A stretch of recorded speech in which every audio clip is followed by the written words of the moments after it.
एक संत जंगल में कुटिया बना कर के वर्षों से तपस्या कर रहे थे।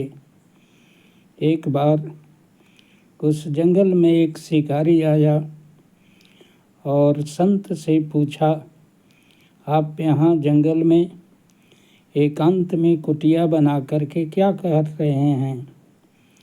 संत सोचे, इसे कैसे समझाऊं? उसी के भाषा में समझाए। उससे पूछे कि तुम क्या करते हो? वह बोला, मैं एक शिकारी हूँ और शिकार के लिए निकला हूँ, शिकार करता हूँ। संत बोले, मैं भी एक शिकारी हूँ और मैं भी शिकार के लिए यहाँ कुटिया बना के रहता हूँ।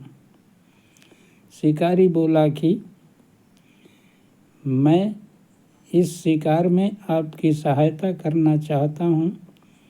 आप बताइए, आपका शिकार कैसा दिखता है? क्या नाम है?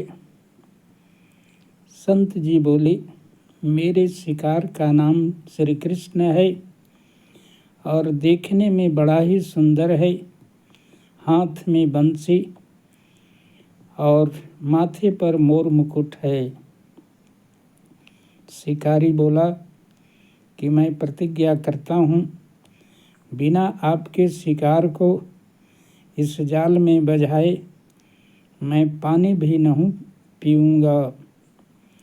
और इस प्रकार से जंगल में चला जाता है और एक पेड़ पर बैठ कर के जाल लगा देता है। शिकार के प्रतीक्षा में 1 दिन बीता, 2 दिन बीता, 3 दिन बीता।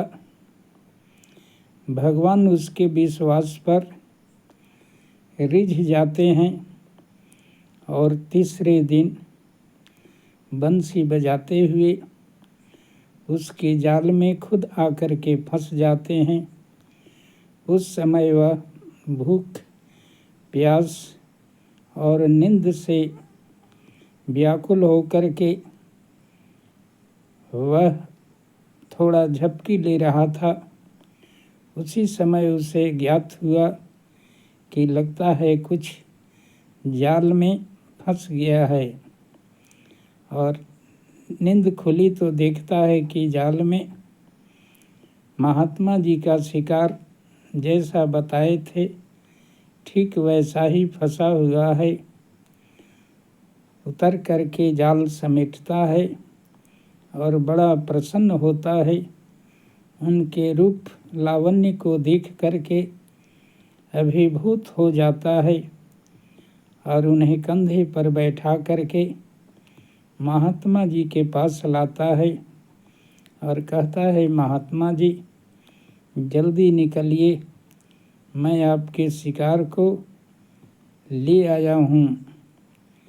महात्मा जी देखे तो उनकी आंखें भी फटी की फटी रह गए और भगवान के चरणों में गिर गए और उस बहेलिए के चरणों में भी साष्टांग दंडवत किए कि तुम्हारे चलते मैं वर्षों से तपस्या कर कर के भी जिसे प्राप्त नहीं कर सका, आज तुम्हारी कृपा से 3 दिन के अंदर ही तुम्हारा दर्शन हो गया। भगवान से महात्मा जी पूछते हैं कि भगवान यह बताइए कि मैं वर्षों से कठोर तपस्या किया लेकिन नहीं मिले, और शिकारी में क्या खूबी थी जो 3 ही दिन में आपको पकड़ करके मेरे पास उपस्थित कर दिया। भगवान बोले, इसका विश्वास और इसका श्रद्धा। तुम तपस्या जरूर करते थे लेकिन जितना इसका भरोसा और विश्वास मुझ पर था, बिना खाए पिए 3 दिनों से इंतज़ार मैं इसके विश्वास से डिग गया इसीलिए इसे दर्शन देने आया हूँ, और तुम भी कोई कम नहीं हो, क्योंकि तुम्हारे दर्शन का फल ही इसे मुझे मिलने में सहायता किया। इसीलिए तुम्हारा दर्शन का फल इसे शीघ्र मिलने के लिए मुझे बाध्य कर दिया, इसलिए मैं शीघ्र मिल गया।